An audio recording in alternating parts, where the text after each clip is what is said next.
Hello बच्चों, कैसे हैं आप सब बच्चों। शुरू करते हैं आज कुछ नया सीखना। सबसे पहले है आज की डेट जो कि है 22/12/2020। Mathematics worksheet number 138। क्लास 2 अपना सेक्शन लिखेंगे, अपना नाम और अपनी टीचर का नाम भी लिखेंगे। बच्चों, क्या आप जानते हैं आज महान गणितज्ञ श्रीनिवास अयंगर रामानुज की जयंती है।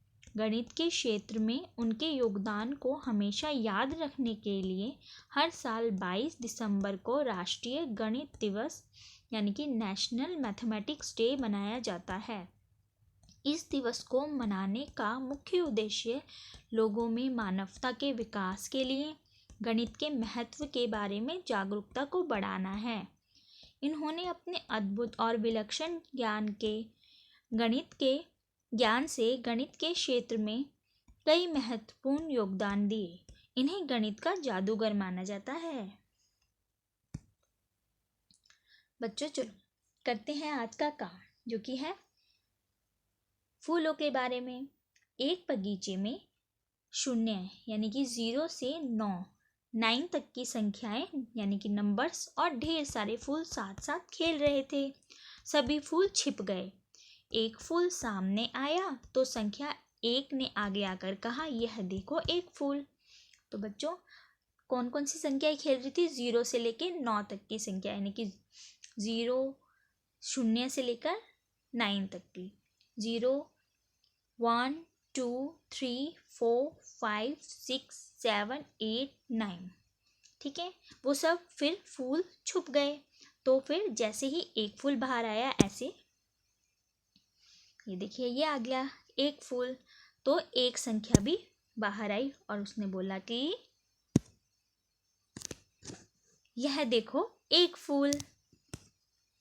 उसके बाद एक और फूल आया तो संख्या 2 सामने आ गई और आकर कहा, यह देखो 2 फूल। देखो एक फूल तो पहले से ही था। एक और फूल आ गया तो अब कितने फूल हो गए? 1 2 फूल। तो अब कौन सी संख्या बाहर आई? संख्या 2। और उसने कहा, यह है 2 फूल। इसके बाद क्या हुआ? एक एक फूल और जुड़ता गया और अलग अलग संख्याएं आती गईं, जैसा चित्र में दिखाया गया है। देखिए 2 फूल थे, अब कुछ और फूल आ गए। कितने फूल आ गए? 1 2 3 4 5। तो कौन सी संख्या आएगी? 5। ये रहे 5 फूल। देखिए 5 संख्या के बाद कितने हैं? 1 2 3 4 5 6 7 8 9। 9 फूल। तो ये हैं 9 फूल। 9 संख्या आ गई। लेकिन यह खेल देखकर 0 तो उदास हो गया। जब संख्याओं ने 0 को उदास देखा तो उससे पूछा, तुम उदास क्यों हो? 0 ने कहा, इस खेल में तो मेरी ज़रूरत ही नहीं है, मैं क्या करूं? मैं 0 हूँ, मैं तो कुछ भी नहीं हूँ। मतलब कभी ऐसा तो होगा नहीं कि एक भी फूल ना आए, कभी ना हर बार हर फूल तो आ ही रहे थे। तो 0 ने कहा कि मेरी तो ज़रूरत ही नहीं पड़ेगी। तो 0 बहुत उदास हो गया। तभी बच्चों पता है फिर क्या हुआ? 9 फूलों के बाद एक और फूल आया तो संख्या 1 ने उदास 0 से कहा, 0 मेरे साथ आओ, तुम्हारे बिना तो हम आगे बढ़ ही नहीं सकते। देखिए 9 फूल आए, उसके बाद एक फूल और आ गया। तो पूरे कितने फूल हो गए?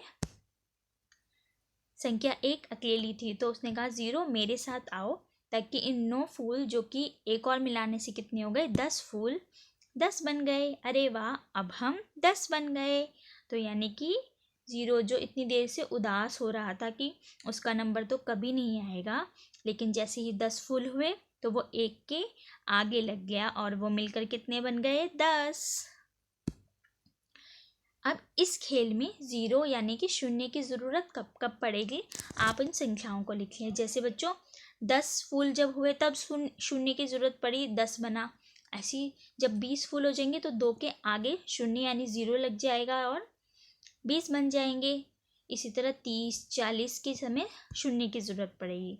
तो आप आगे भी सोचिए कि कब कब 0 की ज़रूरत पड़ेगी। 100 मैंने अंत में लिखा है तो 100 से पहले आपको देखना है कि कब कब 0 की ज़रूरत पड़ेगी और आप लिखिए।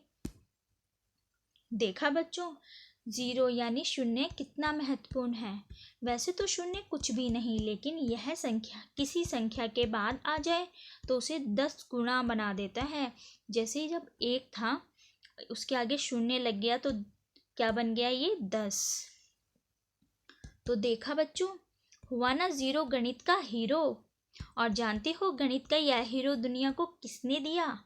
जी हाँ, हमारे भारत के महान गणितज्ञ आर्यभट्ट जी ने, जिनकी तस्वीर ये रही। इन्होंने ज़ीरो का ज्ञान दिया था। और अभिभावकों के लिए सुझाव है कि बच्चों को बताएं कि फूल, पेड़, पौधे न सिर्फ हमारे वातावरण की सुंदरता बढ़ाते हैं, बल्कि औषधीय गुणों से भी भरपूर होते हैं। अतः हमें फूलों को नहीं तोड़ना चाहिए और अधिक से अधिक पेड़ पौधे लगाने चाहिए। और बच्चों, तब तक के लिए अपना बहुत ख्याल रखना है। हमेशा मास्क पहन के ही बाहर जाना है और अपने हाथों को साबुन और पानी से अच्छी तरह धोते रहना है। धन्यवाद बच्चों।